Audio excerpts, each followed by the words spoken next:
Leo nataka tufahamu sababu 6 zinazopelekea baadhi ya watu katika maisha yetu kuwa na choyo. Sababu ya mwanzo tunasema social comparison, kujilinganisha. Watu wengi ambao wana tabia kujilinganisha na watu wengine, aidha wamesoma pamoja au wanaishi sehemu moja au wapo katika harakati za maisha pamoja, lakini akiwa na desturi ya kujilinganisha mavazi yake, kipato chake, sio, itamjia ile ego, nafsi ya kutaka kumshindana naye, nafsi ya kutaka kumuonesha kwamba mimi niko juu kuliko wewe.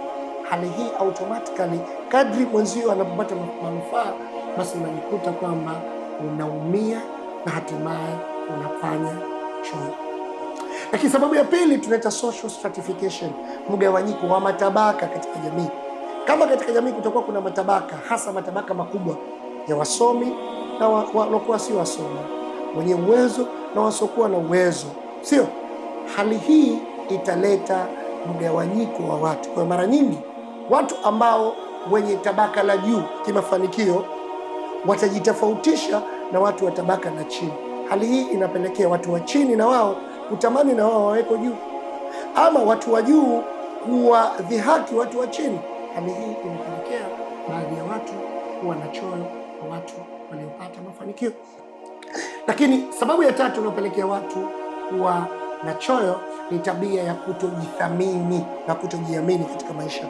Wako baadhi ya watu wanaona wao ni watu wa kukosa, ni watu wa mikosi, na maisha yao yako pale pale, iko siku hayatopanda.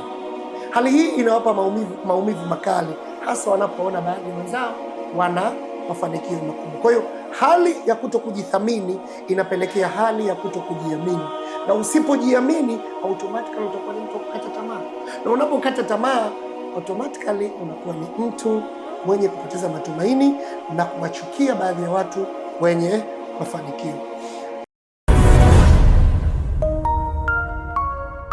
Usisahau kusubscribe, like na kucomment.